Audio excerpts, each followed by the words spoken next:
you're bitter in your spirit as though you would never marry this person again, or as though you're going to the court straight to get a divorce. You self, even if you're a sex god, even if you're a sex machine, you can't have it every day, except you have problems. I was the queen with feathers of silent treatment. If it's not like this, it's not like this. If it's not this way, it's not this way. Why am I dancing? Is this dance? See that this person's husband takes her for vacation every year, or this person's husband buys her the latest Apple every year. You think your husband will have to do that?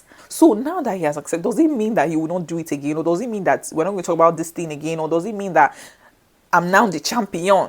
We women, we are just, our gender is just special. I don't want to say more than that. Our gender is special. We know how to clash. We know how to jam things and it will explode. And when it explodes, we'll be asking ourselves, how? That your bad character that you're hiding, that you're running away from, that you don't want to talk about, that you don't want to address, it will show. You get it? If you don't get it, please get it. Don't forget about it, oh. Please get it, my dear. Okay?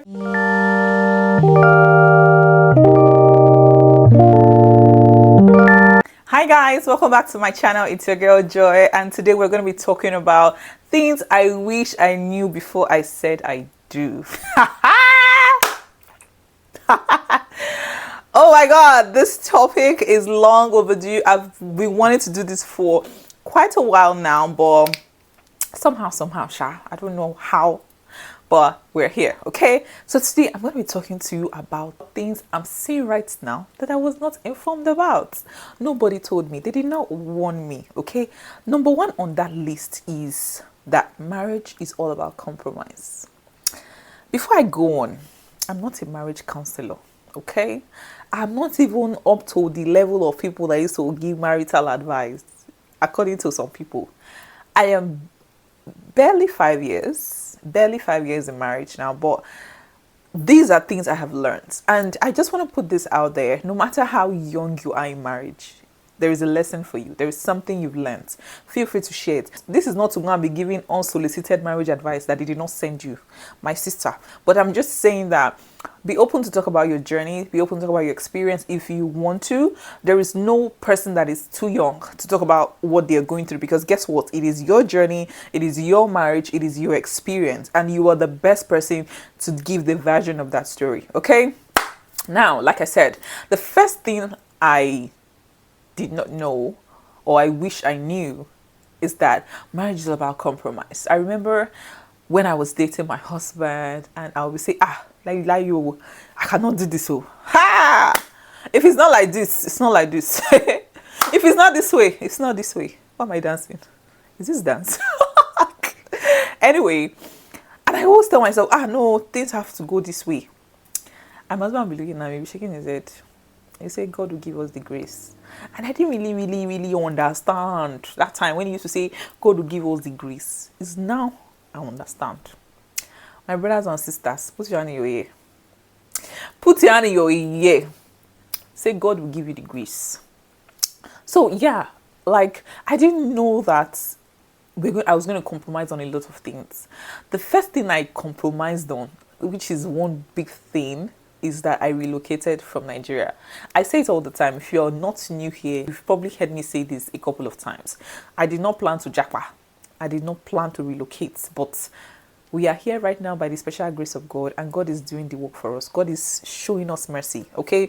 But these are the compromises I'm talking about. A lot of people make compromises that they did not plan, but that is the package that comes with marriage. If it's my mom will say, I'll say it in my native language and translate it. She'll say, marriage bungugo.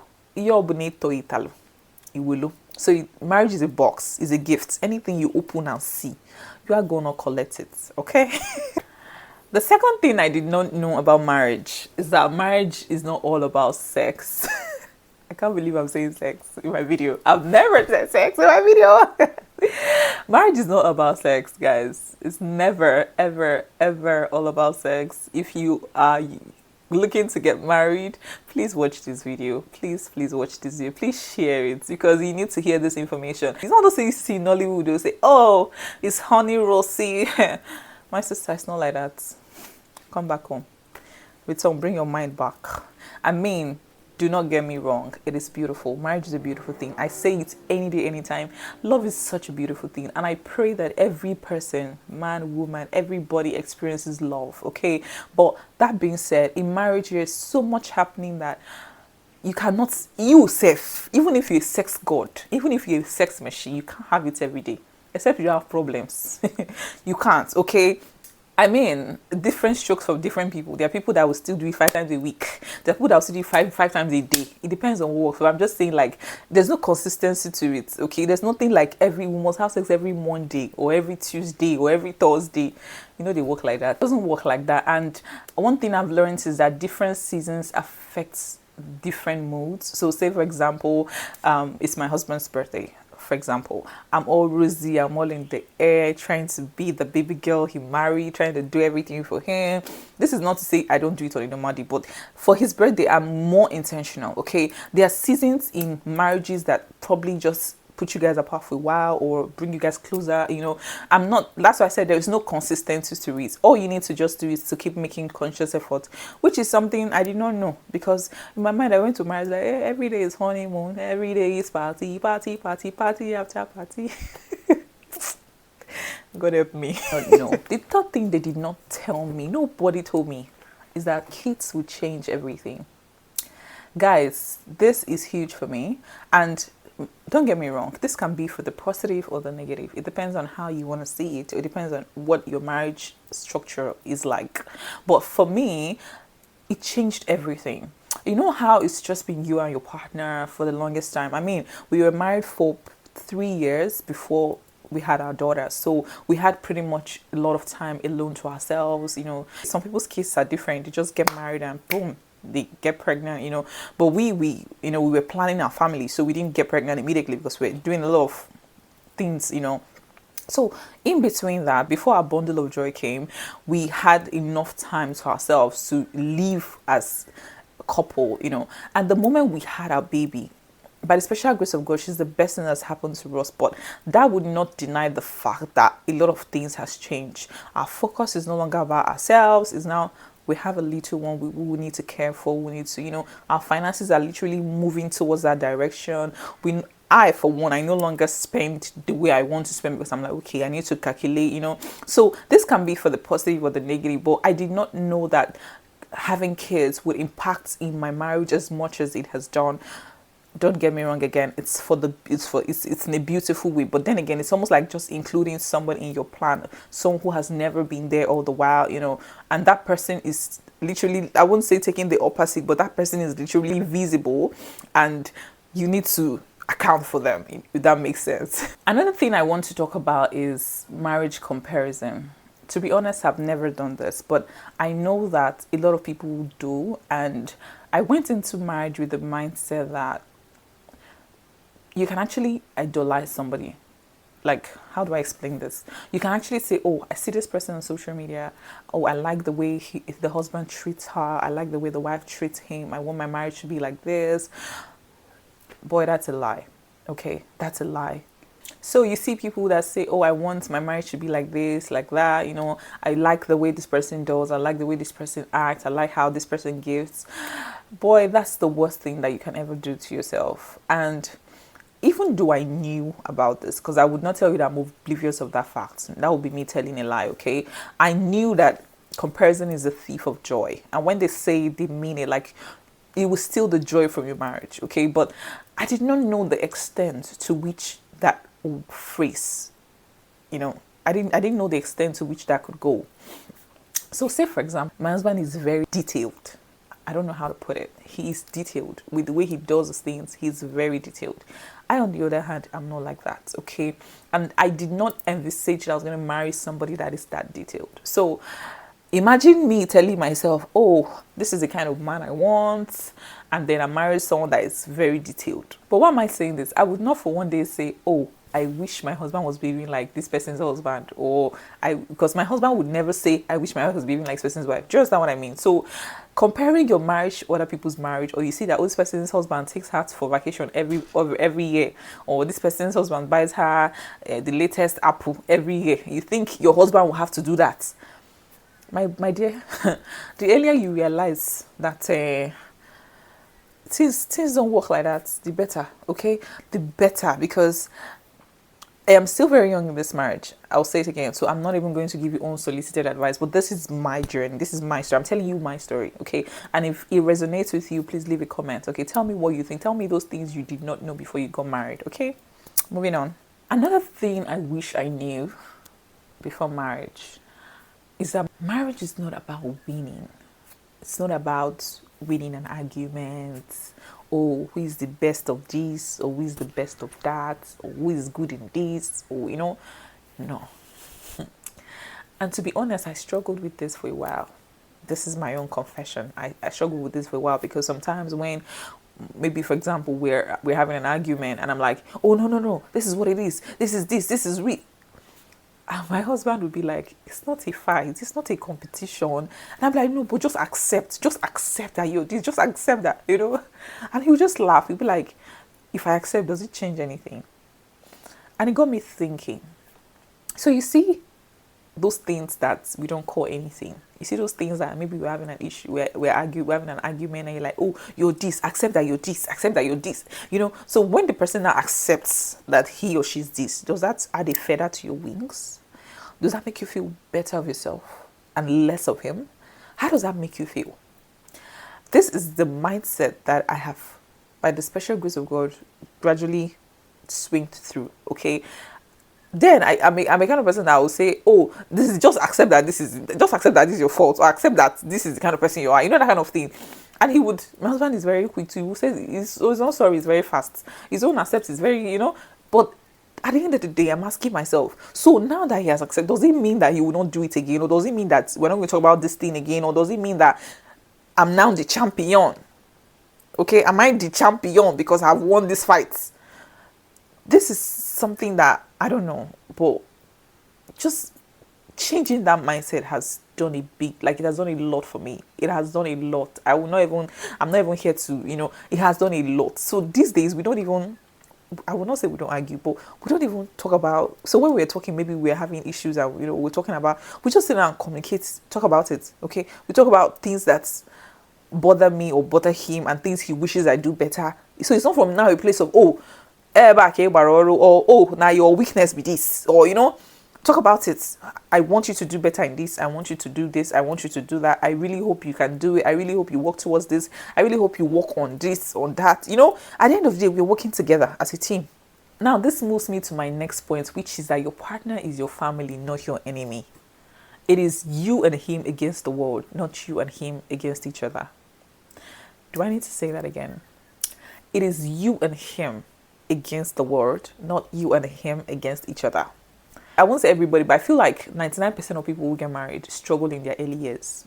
And that is on facts, okay? If your marriage is perfect, thank you, Jesus, I'm happy for you, congratulations. But you don't expect that two people who have different background, different orientation will come together and there will be no clashes here and there, okay? In the beginning, when we have arguments, and I'm saying beginning because in the early years of marriage, like in my first year of marriage, when we have arguments, I'm like, oh, I'm not talking to you again, and you're venting, like, you fight, like, say, go feel reconcile. You're angry as though you would never make peace. You're bitter in your spirit as though you would never marry this person again, or as though you're going to the court straight to get a divorce. Am I making sense? So what I have learned is that you don't have to fight dirty in marriage. And this is, to be honest, this is something I've learned. I would not even tell you in the beginning, oh my God, now me they fight. Now me they set fire, it go catch. I go to ask who put fire, but now me put fire. If that makes sense. You know how women can be. We women, we are just, our gender is just special. I don't want to say more than that. Our gender is special. We know how to clash. We know how to jam things and it will explode. And when it explodes, we're asking ourselves when it starts. But now we set the fire. You get. So then I used to always, when I'm angry, I'm like, and then I used to do this thing called silent treatment. Hey, God. I was the queen with feathers of silent treatment. Once my husband upset me like this, I would just go mute. I will off. I will just act like he's invisible, like I cannot see him in the room. You know what I mean? Like, I'm not going to talk, I'm not going to shout, I will just mute. I know they even communicate. You see, this is what they call communicate. Now the English they even enter my ears say communicate, talk, sit down, have that conversation. Now this is by I think from my second year marriage, late second year, not early, late second year marriage, I started sitting down to have conversations. Before I would just off, okay, and like I said before, I didn't know any better. I've never been married. My husband has never been married, And so for every time I go quiet, he will always talk to me.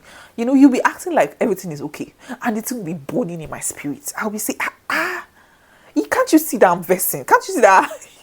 I'll be saying, can't you see that I'm not in a good space? He'll be talking to you normal. He will still call me baby, honey, me. I'll call him his full name. No romance, no love, no emotions whatsoever. I used to fight dirty. And until he apologizes, until he wants to talk, even when he wants to talk, I go first do the shakara with them. I will say like, hey, what?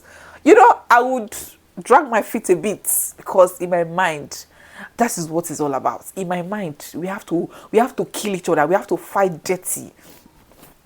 But then I realized, as I grew older in marriage, and I realized that, now this guy did for me. You know what I mean? Like, this guy is actually my G. Like, he's my everything, quote and unquote. You get my point? So, I gradually started having a shift in mindset as to how we fight. Do we still fight? Hell yes, till Jesus comes. Because, to be honest, sometimes I love it when we have issues. Like, they suit me where we, but I don't know. I don't fight dirty anymore. And this is something, like I said, something I wish I did earlier in my marriage, even though, it's not late. Anytime you wake up, now your money be that. Any day you realize yourself, any day you get yourself, that's the day your life has started. I just pray it's not too late for some of us. You know what I mean? But I now realize that we can actually fight without fighting dirty. We can actually have issues and nobody will know we're having issues. We can still be talking normal. The only thing is that the friendship will not, you will just not say, really need a gel, but you can actually have issues and still live your life normal, communicate about things, call each other, check on each other, make dinner, cook, be a wife, be your, like, be there. You know what I mean? Okay, so this is something I know a lot of people, women can relate to this, and I just said, please come in the comment section and tell me, just let me know that I'm not the only one that did this, because that year. So please, if you know that you fell into this my category, please come and tell me. Come and tell me, please. Another thing I wish I knew before going into marriage was you have to heal from your trauma. Guys, I don't know how to say this, but you need to heal from that trauma. If you want a peaceful, happy home, by the way, a happy home is an achievement. I don't know why I'm even putting it here, but yes, a happy home is an achievement. But if you know you're looking towards having a good home, you need to heal from your trauma. Now, a lot of us come from backgrounds, families that will probably have things being done differently. Okay, there's this time a friend of mine was telling me about how she got married and her husband came from a family where they were literally accountable for every penny they spent. I think almost all of them were like accountants in the family, and they were literally, I don't want to use the word stingy, but you get what I mean. Like, they were literally narrowing down every cost that went down. Like, if you buy this, how much exactly you want to account for it. And she came from a family where they just spend money when they have it, okay? And she came from a family where they are quite influential. They have the money, and she literally buys what she wants because she wants to buy them and because she needs them. But getting married to that kind of man, and you know that maybe he wants to give you money, he's telling you, okay, how much is yam? You say yam is 250, and he'll give you 250 on the dot. Or he will give you 250, and when the yam finishes, he ask you, why did the yam finish at this time? You know what I mean? Like, that was such a struggle for her. Now, this is trauma. This is something you have to heal from before you go into marriage, because you cannot tell me that marriage will not, you can't tell me that there will be no clashes, okay? Because you guys come from two different backgrounds. A lot of things are not sitting well. That is why it is important to even date before you marry. I'm just putting it out there. You need to know that person. When you're wanting to go into marriage, you need to date that person, understand who they are. If there is something that they are doing that you're not, in tune with, or there's something you are doing that person keeps complaining about, that is when to start working on them, not inside marriage. If you leave your trauma, your baggage and come into marriage with it, best believe it to backfire, best believe it to spoil things. And I'm telling you from experience, okay? So you need to heal from that trauma, which is something I did not know, because we all have baggages, okay? We all have things that we are not, that we know that we grew up with, probably environmental, family, things that we're used to, that our partners are totally against, or they don't like, or they are irritated by, okay? And sometimes these things show, because one thing I've learned about marriage over the years is that marriage amplifies your faults. Whatever character you have, whoever you are, it just amplifies it, okay? If you're a good person, it will now double, it will show. If you're a kind person, it will show. If you're a stingy person, it will show. If you are selfish, self-centered, greedy, mannerless, you have attitude, you have bad mouth, everything will show. Marriage amplifies everything.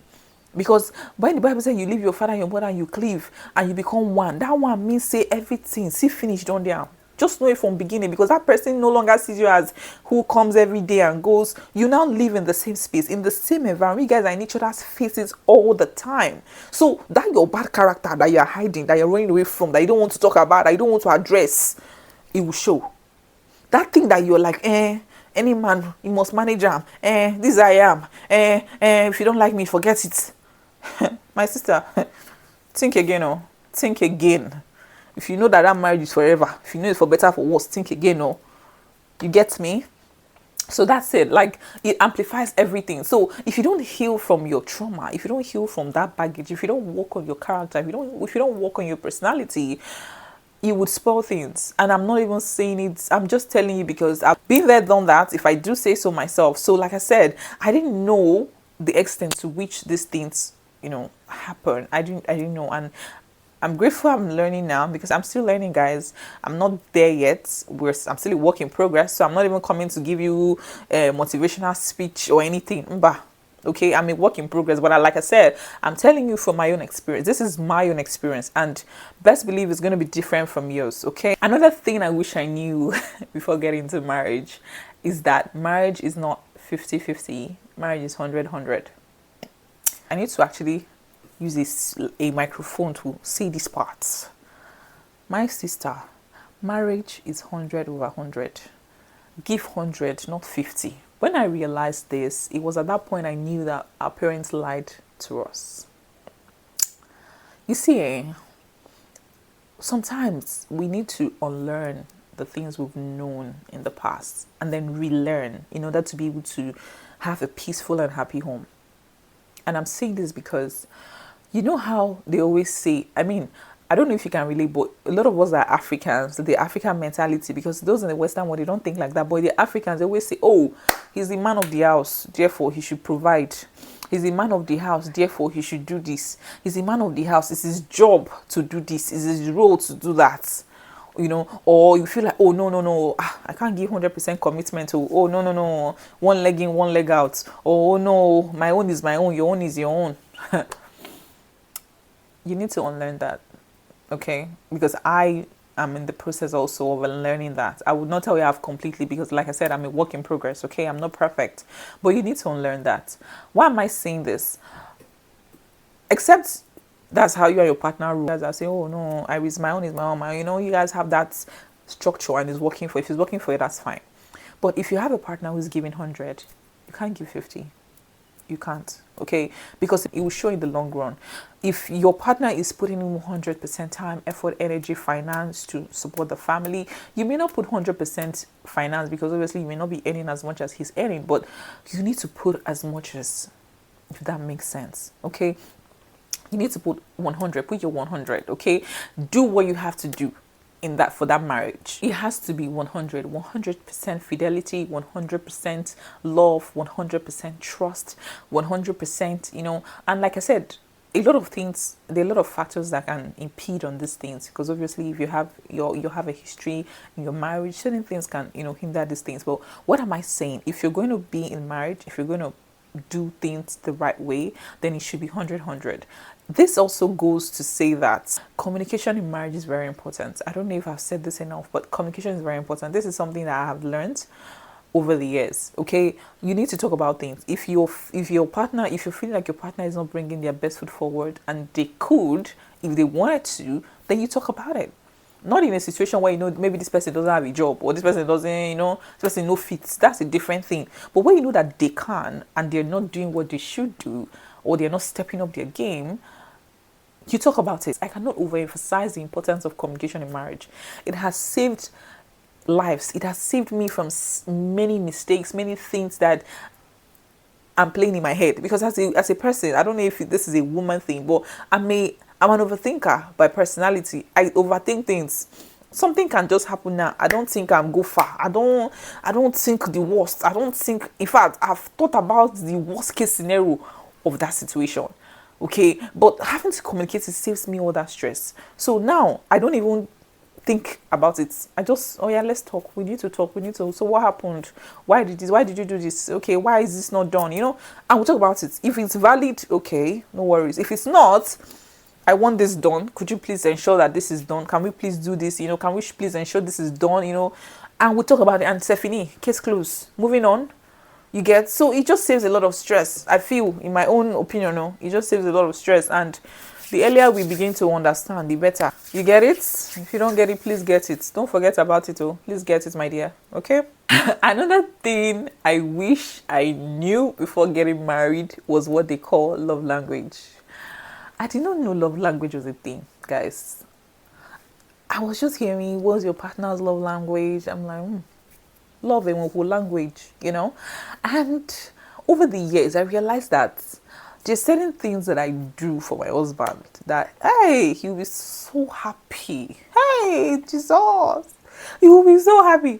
And I'm like, it be like say that the love language, where did they talk with this? Because every one of us, we have a certain way we want to be loved, cared for, appreciated. That is what they call love language. And I didn't know until I got married. To be honest, I didn't know that was a thing until I got married. And then when I got married, I now realized that me too, I have love language.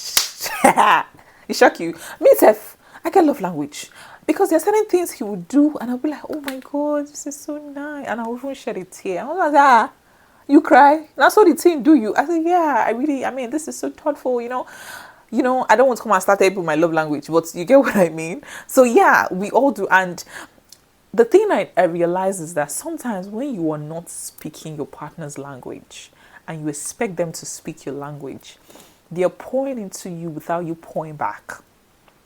And for this thing to work, you both have to be at par, okay? You need to understand what that person likes, what they don't like, what they appreciate, what they do not appreciate, okay? So everybody has a love language. The moment you understand your partner's love language, it will save you a lot of stress.